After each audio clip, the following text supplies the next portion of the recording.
How cute is she? She's still not quite right, so I think I might have to shell out for some more of those tablets, which are very expensive. I've just topped up another jerry can full of diesel. That was and that silver that had all that discoloration on there. Baking soda and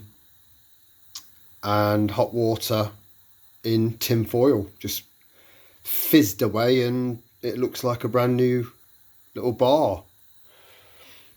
The diesel thing, that's continued since Sal first started having her chemo, and I just had to make sure, because there was a few scares where some twat on BBC, I think it was, had said something about there may be a fuel shortage. That's all it takes. One twat. Maybe on purpose, maybe not, who knows. But just one person on the tenner, you know, and everyone starts going bonkers. So it's kind of stemmed from there, really, and it's been a habit ever since. So I've always had to make sure that we've got enough diesel in. But that stems back from making sure she could get to have a treatment that I wish that I'd known a lot more about. I wish I knew then what I know now. But we can't live our lives in regret. We can't. It's a monster that is a real formidable monster to battle against. So you just acceptance is quite difficult to achieve, but it is achievable. So I'm going to need to flog that tomorrow, and then get some more meds for her. Let me just turn that off. So I've made it, I've mentioned quite a few times I've got a multi-fuel burning stove. And on that multi-fuel burning stove, I've also got a 4-litre crock pot that I can bake bread in. I can cook a Fray Bentos pie in it, which I have managed to pull off. Got loads of uses. And I've also got an antique cast iron and brass kettle. Now that, someone gave me a tip, I think it might have been David Gell, much love brother, to fill it with sand. So that's full of sand because it's not functional as a kettle because it's too rusted inside. But it does look lovely on, in the fireplace. So that crock pot and that kettle full of sand has added an extra 20, maybe 20% more heat to the stove itself, because it acts as like an extension of the stove. Now I have got one of these, and I've never really thought it was that impressive. But someone mentioned this from Lidl or Aldi or wherever it is. Oh man, I hope I've got my receipt. I didn't pay by with cash. Yeah, I've got the receipt. So I think this was either 25 or 30 quid. So it wasn't cheap, but I've had a really, really good look at it. And the build quality is exceptional. So I'll be setting that up in the front room, because with a bit of luck, in theory, with all three, because I've got the single 5-blade one, which is probably about half the size of this, and then I've got this, which is quite an interesting design. Should hopefully pay for itself over 2 winters, and that's the way I'm trying to look at this. So I just bought some bits and bobs, and I'm hoping to do a live stream tonight if anyone's interested. Again, these are just dead easy just to put in your toaster, and then they expand, open up with an air pocket in the middle. Makes it dead easy to cut into. You can just chuck anything in there, just handy.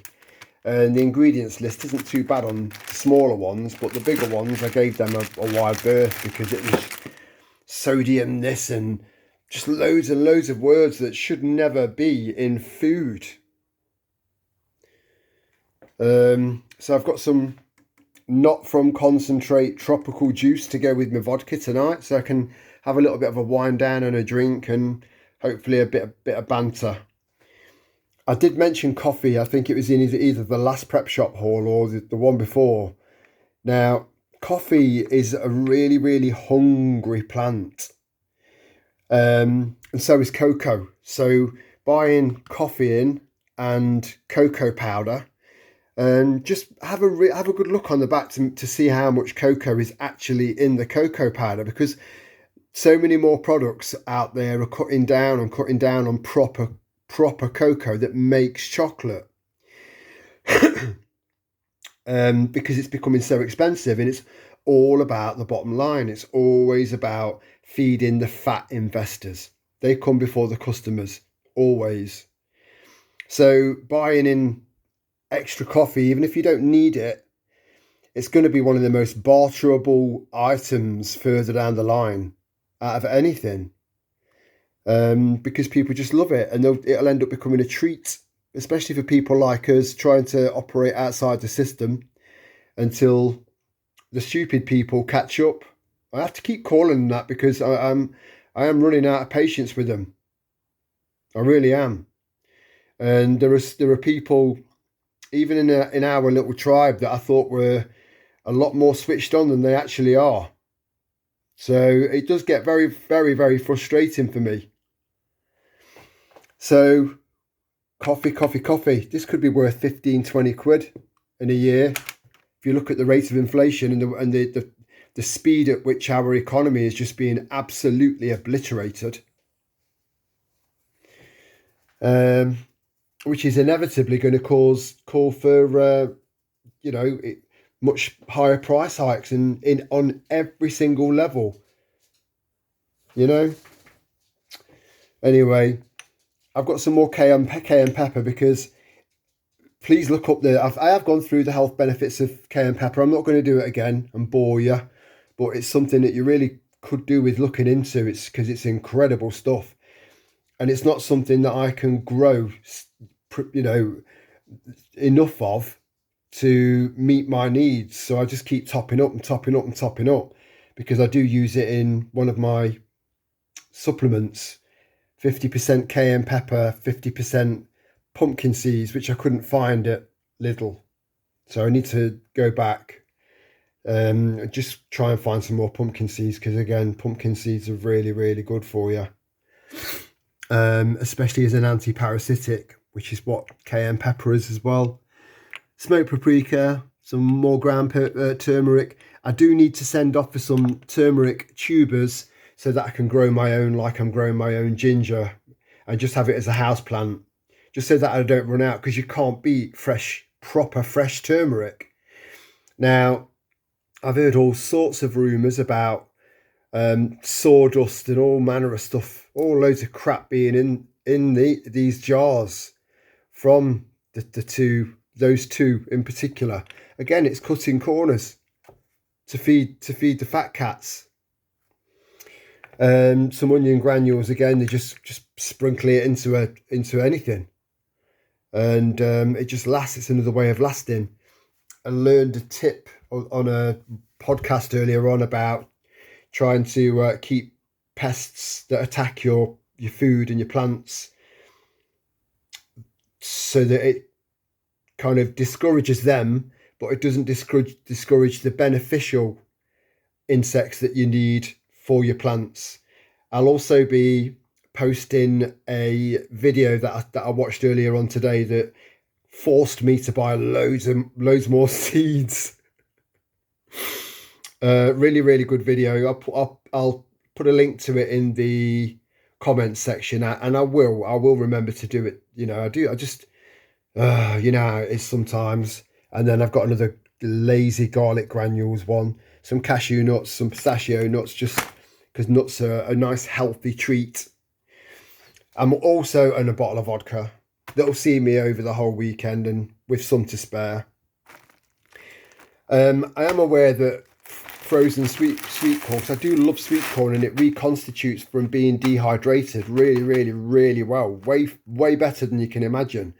And someone did mention that if you dehydrate sweet corn, You could then grind it down into corn flour. But they do spray a lot of this stuff when it's fresh with something to make it flash freeze quicker. So I will be rinsing, giving these a really, really good rinse before I put them in the dehydrator. So that's 2 kilos that I'll be dehydrating and then putting away. And it'll keep for years. And then I've got some sausages.